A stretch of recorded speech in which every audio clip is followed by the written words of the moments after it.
नमस्कार दोस्तों, मैं धरित्री बाल।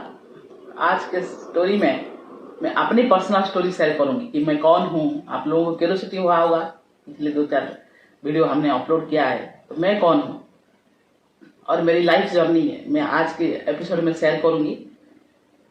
मैं उड़ीसा के एक छोटे से गांव कलाहांडी डिस्ट्रिक्ट का रहने वाली हूँ और मेरे पिताजी तो थे डेप्यूटी सुपरिटेंडेंट ऑफ पुलिस और मैं घर की बड़ी बेटी इन द सेंस मेरे माँ और बाबा की 7 साल शादी के बाद मैं पैदा हुई थी। मेरे 2 चाचा, एक बुआ और दादा दादी और मेरे मम्मी पापा मुझे राजकुमारी की तरह ट्रीट करते थे। इतना प्यार, इतना दुलार, मैं पली बड़ी। मेरे आंखों में एक आंसू भी मेरे दादाजी नहीं देख पाते थे, इतना प्यार करते थे मुझसे। ये मैं बड़ी हूँ और मेरे बाद मेरे और 3 बहनें हैं और 3 भाई हैं। और मेरे पिताजी का ट्रांसफरेबल जॉब था, एक जगह से दूसरी जगह हम जाते थे, पापा के साथ ही हम लोग जाते थे। और बीच बीच में जब त्योहार होता था, किसी का शादी ब्याह होता था, तो हम गांव को आते थे। ये था हमारा लाइफ स्टोरी। और जब मैं पहली क्लास में जाने वाली थी, तभी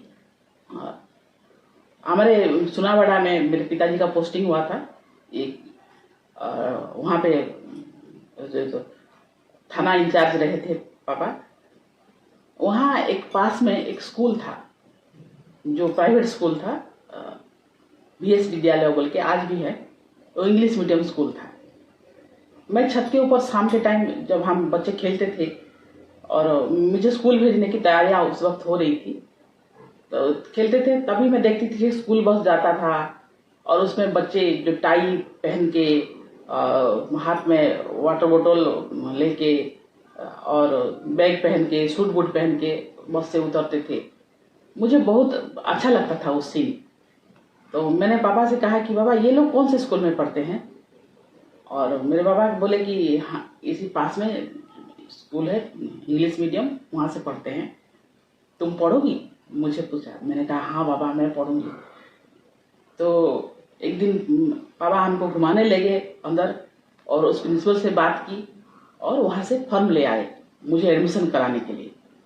और उसी फॉर्म फिलअप करना था, समर वेकेशन था, तो स्कूल खोलते ही बच्चों का एडमिशन होता है। तो मेरे पापा 2 फोटो ब्लैक एंड व्हाइट उस वक्त चलता था, ब्लैक एंड व्हाइट फोटो, बाकी सारे डिटेल्स उन्होंने फिलअप करके रखा हुआ था टेबल पे। और 1-2 दिन के बाद मेरे दादाजी हमारे घर आए और फॉर्म को देखा, बोले कि क्या है ये? तो मेरे पापा ने बोला कि मेरा नाम धरित्री है, तो धरित्री का हम स्कूल में एडमिशन कराएंगे, इंग्लिश मीडियम है और वो पढ़ना चाहती है वहाँ। तो मेरे दादाजी कुछ नहीं बोले और रात के खाने के वक्त बोल रहे हैं कि अगर बच्ची को अगर इंग्लिश मीडियम में पढ़ाओगे तो हमारे एरिया में लड़का ढूंढना मुश्किल हो जाएगा इसके लिए, और इनसे शादी कौन करेगा, हमको टफ हो जाएगा, बल्कि हमारे डिस्ट्रिक्ट में भी नहीं मिलेगा लड़का। तो मेरे पिताजी उस वक्त थोड़ा दब गए शायद, और तो ट्रांसफरेबल जॉब है, फिर बाकी चीज़ कैसे मैनेज करेगा? मेरे पापा बोले कि नहीं, ये लोग यहाँ रहेंगे और मैं जहाँ भी ट्रांसफर होऊंगा तो जाता आता रहूँगा, मुझे कोई परेशानी नहीं होगी, ये बच्चों के साथ यही रह जाएगी, माँ और बच्चे हम यही रह जाएंगे। लेकिन मेरे दादाजी ने जिस तरह से उनको मोटिवेट कर दिया, तो मेरे पिताजी ने और मुझे उस इंग्लिश मीडियम में दाखिला नहीं कराया। और ये हम जैसे जैसे पापा जहाँ जहाँ पोस्टिंग होते थे, जैसे लोकल उड़िया मीडियम होता था गवर्नमेंट स्कूल, वहाँ मेरी पढ़ाई हुई। इसी तरह फिर हमारा नया घर बन रहा था गांव में, क्योंकि हमारा पुराना घर जो दादाजी के ज़माने से था वो बहुत छोटा था और कच्चे मिट्टी का था। तो मेरे पापा ने जब नौकरी किया और थोड़ा वेल एस्टेब्लिश हुए, तो उन्होंने घर बनाने की सोचा और गांव में हमारा घर बनना शुरू हुआ। तो पापा को बहुत बार जाना आना होता था, तो हम लोग पूरी तरह से गांव में आ गए और वहीं गांव के स्कूल में ही मेरी पढ़ाई हुई। और उस वक्त पढ़ाई के दौरान ही मेरे और एक 2 भाई बहन का जन्म हुआ जो जुड़वा हैं, और उसके नीचे और एक भाई का भी जन्म हुआ। तो गांव में क्या होता है, बच्चियों को ज्यादा घरों के काम में सिखाया जाता है। मेरे दादी बोलती थी लड़की होकर ये मत करो, लड़की हो ये मत करो, पढ़ाई पे ज्यादा ध्यान नहीं, बाकी सारे कामों में एक्सपर्ट बनाना चाहते थे हमको। तो वही जैसे परवरिश गांव में जैसे होते हैं वैसे ही पढ़ाई के अलावा बाकी सारे कामों में मास्टरी। और मैंने उस वक्त लगता है ट्यूशन भी कभी नहीं गई। जो पहले जो बाहर हम पापा के साथ रहते थे तो ट्यूशन मास्टर हमारे घर को आके हमको पढ़ा के जाता था। लेकिन जब गांव में आए और ट्यूशन व्यूशन सब बंद, घर पे सुबह उठ के चाचा चाची को हेल्प करो, जो छोटे छोटे हमारे भाई बहन थे उनको साथ में नहलाओ धुलाओ, फिर जो स्कूल जाएंगे, कोई प्राइमरी जाएगा, कोई यूपी जाएगा, और मैं हाई स्कूल में थी तो मैं हाई स्कूल जाऊंगी। इसी तरह से हमारा जिंदगी करता रहा और हम खुश भी थे। इसके अलावा तो कुछ करना नहीं। आज के जमाने में जैसे टीवी रेडियो होता था, उस जमाने में वो सब भी नहीं होता था। हम उस लाइफ को भी बहुत एंजॉय किया, बहुत खुश हुए। मम्मी को हेल्प करना, चाची दो चाची हमारे हैं उनको हेल्प करना, कोई मेहमान आए तो स्कूल भी बंक करना। आज घर में मेहमान आए हैं, बहुत काम होगा, तुम स्कूल भी मत जाओ। तो कई बार स्कूल भी हम नहीं जाते थे। आज खेत में बुआई होगा, सब लोग को जाना पड़ेगा, तो तुम लोगों को घर संभालना है, बच्चों के साथ रहना है, तो तुम लोग घर में रुको। इसी तरह से हमारा लाइफ गांव में जैसे होता है बिल्कुल वैसा ही था। और 9th क्लास की उम्र में ही एक लड़का मुझे देखने आए, जो मेरे दादाजी को बहुत पसंद आ गए थे वो। और उसी दौरान उन लोगों ने डिमांड किया कि हमको जल्दी शादी करा देना है, करके ले जाना है। और तभी मेरे पापा बोले कि नहीं नहीं, एटलीस्ट 10th का एग्जाम वो कंप्लीट करने दो, और हम आपको जुबान दे चुके हैं, और कहीं भी उसके लिए लड़का नहीं देखा जाएगा। तो 2 साल उन लोगों ने इंतजार किया। मेरा 10th का बोर्ड खत्म हुआ अप्रैल महीने में, 15 में मैं घर आई। अप्रैल 15 में बोर्ड दूसरे गांव में था। 5 दिन हम जाके वहां रुके, बिजमरा बोल के हमारे पास एक गांव है, वहां बोर्ड एग्जाम खत्म हुआ, वापस घर आई। घर आने के बाद 15 अप्रैल को मैं घर आई और 23 अप्रैल में मेरे शादी था। शादी करके मैं ससुराल आ गई। लेकिन मेरे पापा ने कहा था कि मेरी बेटी को पढ़ने का बहुत शौक है, अगर आगे वो पढ़ना चाहेगी तो आप लोगों उसको पढ़ने दोगे। मेरे हस्बैंड बोले कि कोई बात नहीं, आपको बेटी जितना दूर तक पढ़ना चाहेगी मैं पढ़ाऊंगा, क्योंकि वो खुद भी बहुत पढ़े लिखे थे, बहुत सारा मास्टर डिग्री कर चुके थे, तो उनको भी पढ़ाई लिखाई का कीमत पता था। तो जो जहां तक वो पढ़ेगी मैं पढ़ाऊंगा, ऐसे बोल के वो मेरे पापा को जुबान दिए थे। शादी करके आ गई। लेकिन मैका और ससुराल दोनों में काफी अंतर है दोस्तों। वहां कोई कुछ भी नहीं करके भी कोई शिकायत नहीं था मैका में, लेकिन ससुराल में सब कुछ करो फिर भी कोई ना कोई कमी निकाल ही लेता था।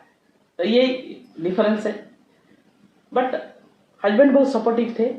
और आके ही मैं पास के एक वुमेन्स कॉलेज था, वहां पे मैंने एडमिशन कर लिया। और यही डर था कि अगर फेल हो जाऊं तो मेरे हस्बैंड बोले कि फेल हो जाओगे तो तुम्हारे और मेरे अलावा कोई नहीं जानेगा, दोबारा एग्जाम दे देना, कौन सी बड़ी बात है।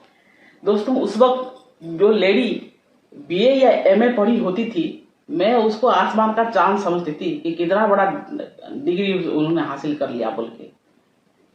तो आप सोच सकते हो, यही मतलब मेरे दिमाग में था। फिर वहाँ एडमिशन ले लिया, धीमे धीमे +2 खत्म हो गया, बीए खत्म हो गया, और एमए पॉलिटिकल साइंस वो भी खत्म हो गया। उसी बीच मेरे 2 बच्चे भी आ गए, वो भी स्कूल जाने लगे, उनको स्कूल छोड़ दी। हस्बैंड को ऑफिस, बच्चे बीपीएस स्कूल में पढ़ते थे तो 7 बजे वो लोग जाते थे। सुबह 5 बजे उठ के नाश्ता बना के उनको खिला के फिर उनको तैयार करके बस स्टॉप छोड़ के फिर आ जाना है। फिर हस्बैंड को तैयार करके उनको ऑफिस भेज देना है। उसके बाद दरवाजा बंद करके 2 घंटा पढ़ाई करना है। फिर खाना बनाना, 11 बजे उठती थी, खाना बनाती थी, 1 बजे हस्बैंड आएंगे, 2 बजे बच्चे आएंगे, फिर काम वाली आएगी, ऐसे सारा सिलसिला फिर शाम तक चलता रहता था। ऐसे मेरी डिग्रियां मैंने पूरा किया। और उसी वक्त जो एमए खत्म हो चुका था मेरा, एमए इन पॉलिटिकल साइंस में, और उसी वक्त उस कॉलेज के कुछ लेक्चरर मिलके एक नॉर्थ ओडिशा यूनिवर्सिटी में MBA का कोर्स ले आए और बोले कि यहाँ पे ही हमारे कॉलेज में ही एग्जाम होगा और आप लोगों को कुछ नहीं करना है, बस आप एग्जाम के टाइम आके एग्जाम दे देना है। तो मेरा तो मास्टर डिग्री हो चुका था और मैं कभी इसके आगे सोच भी नहीं सकती थी। MA हो गया, बस हो गया। लेकिन मेरे हस्बैंड ने बोला कि आओ, एक डिग्री जो घर चल के आ रहा है, एक डिग्री और कर लो, कि वो MBA कर चुके थे। तो मेरी बारी थी, मैंने कहा कि नहीं और जरूरत नहीं है, बट उन्होंने नहीं माना कि साइन करो इधर। मैं अंदर चाय बनाने के लिए गई, 2-3 प्रिंसिपल बैठे हुए थे, मैं अंदर चाय बनाने के लिए गई और आते ही बोल रहे हैं कि मैं बाकी सब फॉर्म फिलअप कर दिया है, बस तुम सिग्नेचर कर दो। मैं गुस्से से मेरे हस्बैंड को देख रही थी कि क्या बोल रही हो, और सबके सामने डांट भी नहीं सकती क्योंकि वो पैसे भी, चेक भी साइन करके दे चुके थे 4 सेमेस्टर का। तो अब मेरे पास कोई चॉइस नहीं थी, पैसे भी जा चुका है, मतलब चेक साइन हो चुका है।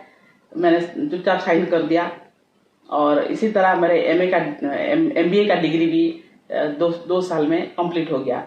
लेकिन जो बोल रहे थे कि यहाँ ही सोनाबड़ा में ही हमारा जो क्या बोलते हैं सेंटर होगा, एग्जामिनेशन सेंटर, लेकिन वो हो नहीं पाया। उनको नोटिस आया कि नहीं, सेंटर एक ही जगह होगा भुवनेश्वर में, और जितने भी स्टूडेंट है भुवनेश्वर आके एग्जाम देना होगा। फिर मैंने सोचा कि नहीं, जाने देते हैं, मुझे डिग्री की इतनी भी जरूरत नहीं, मैं बच्चों को छोड़ के कोई जॉब तो करने वाली हूँ नहीं, सिर्फ सेल्फ सेटिस्फेक्शन के लिए मैं जॉब, मतलब ये एग्जाम दे रही हूँ।